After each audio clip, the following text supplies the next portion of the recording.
it has not been enough to kill or to stop permanently such an attack. It is quite challenging. Of course, the device is an improvised explosive device, quite weak in capacity.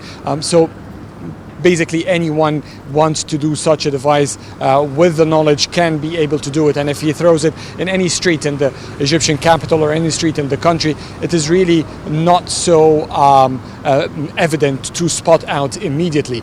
Still, security forces have managed to stop several and dozens of attacks before they take place. There's a nationwide state of emergency that has been going on for over 2 years as the country continues its fight against terrorism.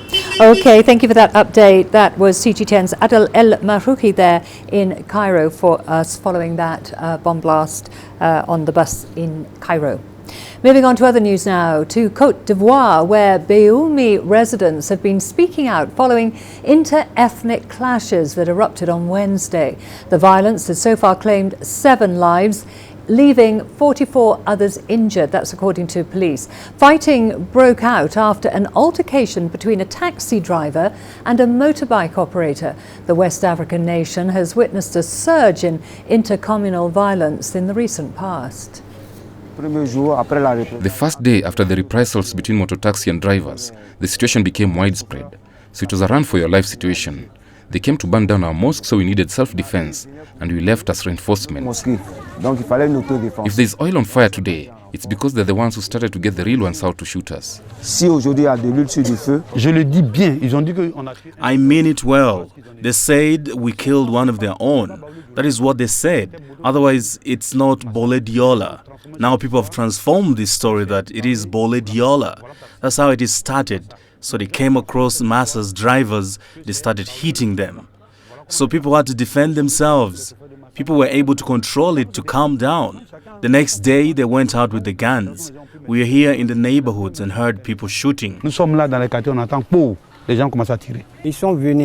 came to attack the village. They were armed with 12-gauge guns. I tried to save my old ladies. I couldn't because they shot me.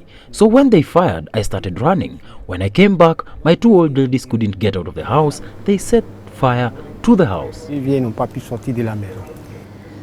Malawi is set to go to the polls on Monday. Incumbent President Peter Mutharika is facing a stiff challenge from 2 competitors, one of whom was, until recently, his vice president. With over half the country living in poverty, Malawians are hoping that the new elected leader will bring about development in the nation. Here's CGTN's Wilkista Nyabwa with the details.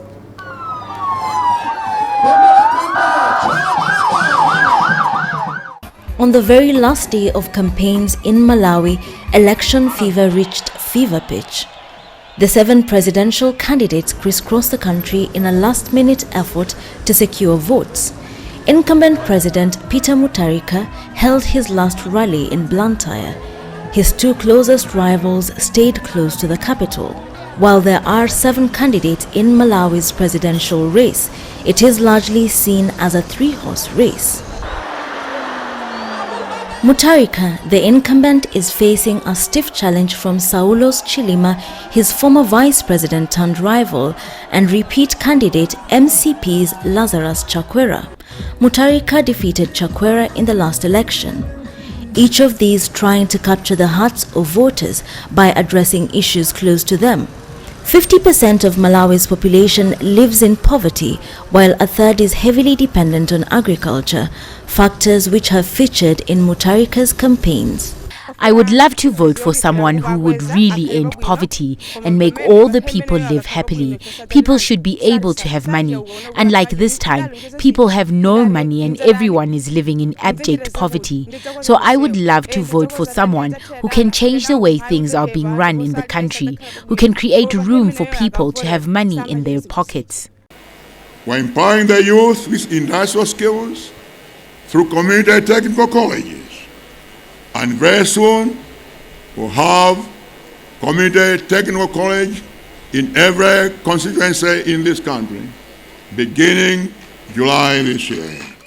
But Mutharika's rivals argue that graft has thrived during his term, and in addition to bringing development, they have vowed to tackle corruption. This, they say, will bring change to Malawi. On Tuesday, almost 7 million Malawians will go to the ballot to decide. As the campaign period draws to an end, it is worth noting that 56% of Malawi's registered voters are women, while youth make up 54%. The candidate whose campaigns have appealed to these groups may just have the upper hand come Tuesday. Wilkisa Nyabwa, CGTN in Blantyre, Malawi. And just to correct my earlier introduction, the elections, of course, in Malawi are on Tuesday, not on Monday. Moving on to other news now, the executive director of the World Health Organization's Health Emergencies Programme says Ebola infections among healthcare workers in the Democratic Republic of Congo have been partly caused by the refusal of some local workers to get vaccinated. Dr. Michael Ryan, who's been visiting the Ebola hotspots in the DRC, was, however, optimistic that the outbreak will be contained if the violence is stopped. He spoke to CGTN's Chris Ocharinga in the capital, Kinshasa. Dr. Ryan, more than 1,000 people have died of Ebola since the start of August last year. Now, the DRC Health Ministry says 20% of those new infections happened over the past 3 weeks. Some health experts are saying that this outbreak may reach the scale of the West African one. What's your assessment? Yeah, it's a very dangerous thing to make predictions like West Africa. The situation here in Congo is very different to that of West Africa, first of all. We have the tools to do the job. We have the surveillance, we have the vaccines, and we have a very strong team on the ground working with our Ministry of Health colleagues. What's really set us back has been just hugely intense bouts of violence and insecurity. Has the security situation changed ever since the UN and the Congolese troops beefed up the security there? There's been an increase of protection around Butembo and Katwa, but it's much more complicated. We're dealing with many different armed groups, mainly my groups. They're very much within the community. These aren't an external force as such. They can't be taken on in major battles. It's a much more negotiated, mediated approach. It needs very careful negotiation and mediation, and we absolutely have to avoid political manipulation of that and the gaming that goes on in that situation, because attacking the response has become an instrument of politics. We just have to stop this. We just have to stop this. What about the community mistrust? How are you dealing with that? It's been a challenge, certainly in Butembo and Katwa and surrounding areas. And you know, people there are very proud, and they have a very negative attitude to what they might call outsiders. But you understand how complex the political and other dynamics are there.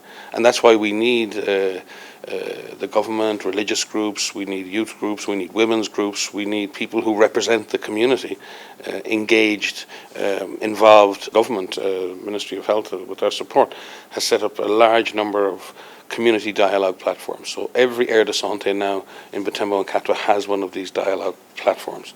A recent report indicated that 102 healthcare workers contracted this deadly disease. That's quite a huge number. Why is that happening? The rate of infection in health workers is dropping, but there are still cases every week, and this is really not acceptable. Some health workers have refused vaccination, which is very strange. But you have to understand, when we say the word health worker, that's all the way from a traditional healer working from a back room in a house all the way through to a large private facility offering major surgery. So when we speak about health workers in the context of Kivu or anywhere in Congo, it's a very broad range of people with a very broad range of training and a very broad range of understanding around the importance of vaccination.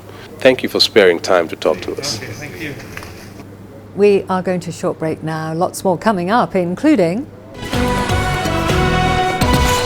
Nigeria's Road Safety Commission to embark on massive crackdown on motorists without a valid driver's license, and South Africa's lion whisperer gets up close with the big cats.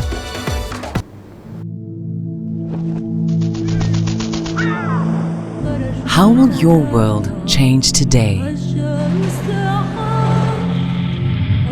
What happens here?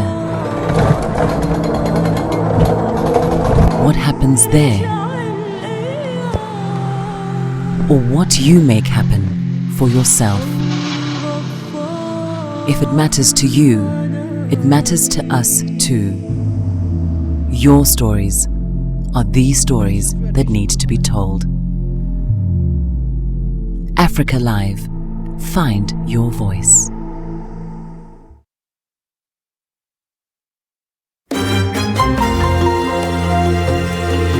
Africa Live. Find your voice.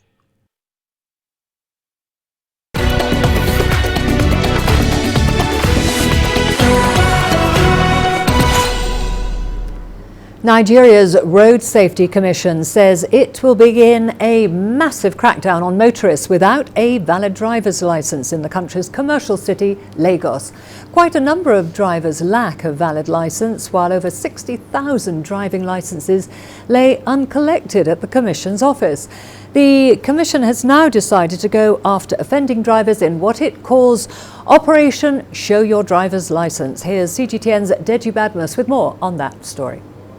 Sitting inside these locked shelves are thousands of uncollected driving licenses at the Road Safety Commission's office in Lagos. They've been processed and ready for collection for months now, but the owners have simply not come forward to collect them. It's a situation that's been giving the head of the Road Safety Commission in the city a serious cause for concern. What has been going on is that people will apply for license. They will be issued a temporary slip. The man goes with the temporary slip and never cares to come back or go back to the licensing office to go and collect a permanent driver's license.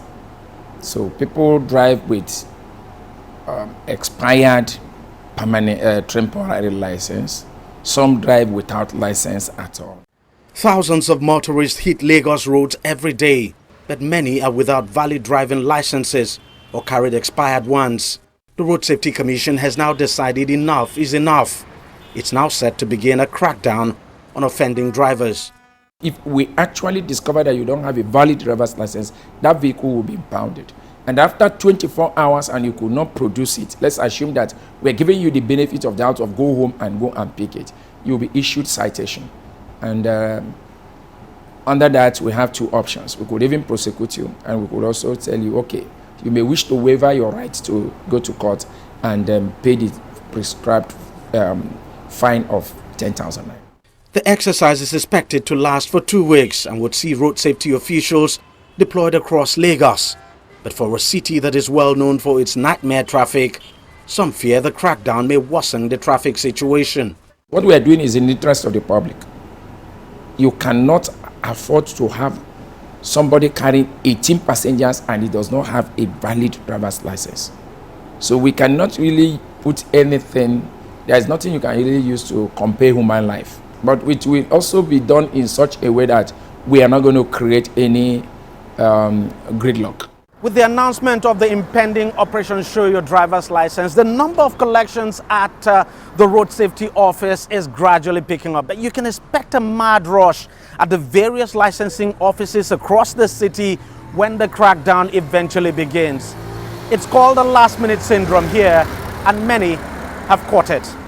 Deji Badmus, CGTN, Lagos, Nigeria. During the fasting month of Ramadan, Tunisia's best chefs judge young cooks during a national cooking contest. Participants are evaluated on their organizational skills, attachment to local environmental conditions, as well as food originality and taste. The event attracts thousands of Tunisians and foreign visitors who are passionate about cooking. CGTN's Adnan Shawashi has more. Tunisia has hosted the prestigious Top Chef contest. The national cooking competition has attracted the best chefs and cooks in the North African state. We encourage creativity and originality in cuisines, but first, young cooks must know and master Tunisia's culinary heritage. Renowned chefs believe that using local natural products from Tunisian terroir improves the taste of recipes. I'm a specialist in Tunisian terroir. During my cooking career, I visited many towns and cities in Tunisia and learned traditional cooking techniques and centenary recipes from grandmothers. I'm sharing this cooking know-how during Ramadan. Young participants used sorghum, which is also known as great millet or draw in Tunisia, to make delicious low-fat cakes. Sorghum has always been part of Tunisia's culinary culture. I've presented this natural product in a modern way. Taking part in this national contest is a chance. I'm encouraging young people to eat healthy food. Winners of the prestigious Tunisian food contest will have the chance to cook in the cuisines of the best restaurants in the North African country. During the Muslim fasting month of Ramadan, restaurants open their doors in the evening. Dozens of cooking TV programs are produced and many contests are organized. People here welcome a 4-week period of fasting and feasting. Adnan Shawishi, CGTN, Tunis. Kevin Richardson, popularly known as the Lion Whisperer, is a South African who works with African lions and other predators. As a self-taught animal behaviorist, Richardson has broken every safety rule when working with these wild animals. CGTN's Yulissa Njamela has more. Hello, girlies. Oh. Meet Kevin Richardson. This is the man who interacts with some of Africa's apex predators, up close and personal. Yes, old trustees, eh? Oh. Predators that include lions, hyenas and black leopards. For me, the difficulty of being with these apex predators is knowing what's happening to their cousins in captivity in the wild. So I look at the lions in my care and I know that they live in a safe haven. And they generally all live good lives and they are fulfilled and enriched. And you'll be able to see that by just walking around the sanctuary. And the excitement they have for when they hear your voice or your car or see you. Richardson is the owner of the Kevin Richardson Wildlife Sanctuary. The sanctuary's mission is to provide a self-sustaining African carnivore sanctuary for the purposes of wild species preservation. Here he has 26 lions, 14 hyenas and 4 black leopards. Unlike for many of us, these predators are not scary or induce a sense of fear for Richardson. Instead, the family. Hello. Oh, you're gonna lie on top of me. Hey? You're gonna lie on top of me. Yes, there is truth in the fact that you always need to bear in mind that they are apex predators and they have instincts, but over the years working with them you learn to work with their instincts. I use the analogy of flying. We all understand flying aeroplanes is potentially dangerous, but we understand that if we can work around the weather and the performance factors of an aeroplane and fuel and all of these kind of things that can happen, we realize that they actually at the end of the day are relatively safe. Through education, outreach and funding, Richardson's mission is to bring awareness to the rapid decline of large carnivores in Africa. The loss is due to habitat loss, human-predator conflict, the illegal bush meat trade, unscrupulous hunting, disease and illegal trade. Excitement. Eh? Hello, Buddha. And then there's hyenas. Hyenas are highly intelligent social animals who are generally known as scavengers, although in truth they are formidable predators. And when you start to see that cute, nice face, you don't suddenly see hyenas as being such bad, evil, horrible animals. A lot of people who see them say, wow, I didn't realize they were so beautiful. Yeah. Richardson's relationship with some of Africa's top predators has opened many doors for him and has captured the imagination of many throughout the world. With his great naturalness with wildlife, one might expect that Richardson grew up in the bush. Not at all, actually. He's the product of a Johannesburg suburb with sidewalks and street lamps, and not even a whiff of a jungle. But he now belongs here, in the wild, with his wild friends. Yulissa Njamela for CGTN in Dinokeng, Northwest Province, South Africa. Wow, well, we are going to a short break now. Don't go away, lots more to come, including electronic sports expected to be a force to reckon with in a few years' time.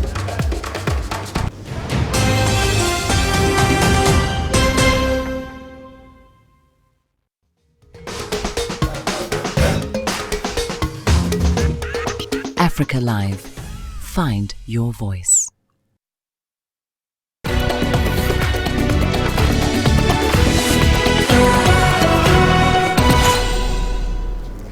Electronic sports, commonly referred to as eSports, is gradually becoming a top sport around the world. In countries like the United States of America, the sport is already competing with major leagues like the NBA, NFL and MLB in terms of revenues and viewership.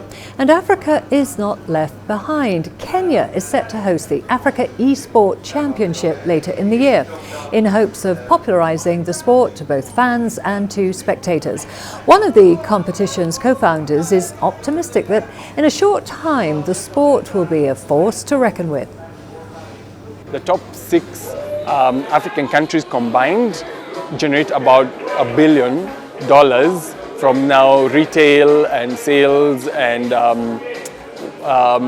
building of games and selling of games. That's the generated revenue from the gaming industry in the top 6 countries in Africa. The way the industry is growing, there's a lot of interest, there's a lot of, I don't know, this is the generation whereby if it's going to blow up, it's going to blow up as we watch it. We're going to see this in the next 10 years become the biggest sport ever. Manchester City defender and captain Vincent Kompany broke the news on Sunday that he will be leaving Manchester City. The 33-year-old made the announcement after successfully bagging the FA Cup on Saturday to make it a domestic treble. The Belgian is set to take up a player coach role with First Division A side Anderlecht.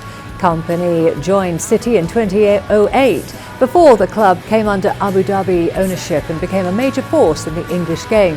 He has won 4 Premier League Cups, all with Manchester City. Karolina Pliskova has won the WTA Italian Open after upsetting Johanna Konta with straight sets of 6-3, 6-4 on Sunday. The Czech did not drop a single service game as she secured the 3rd clay title of her career in just 1 hour and 25 minutes. Britain's Konta had claimed big wins on her way to the final, beating Grand Slam winners Sloane Stephens and Venus Williams, as well as Madrid Open champion Kiki Bertens. Pliskova now says that she has proved her doubters wrong and hopes the success in Rome can carry on into the Roland Garros Grand Slam in Paris.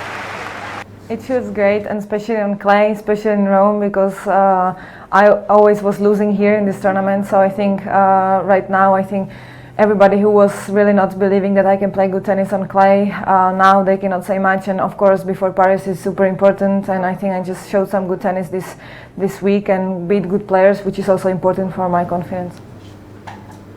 Well, that's it for this edition of Africa Live. Remember, you can send your feedback to the contacts on the screen and follow us on digital media platforms. Thank you for watching and see you again soon. Bye for now.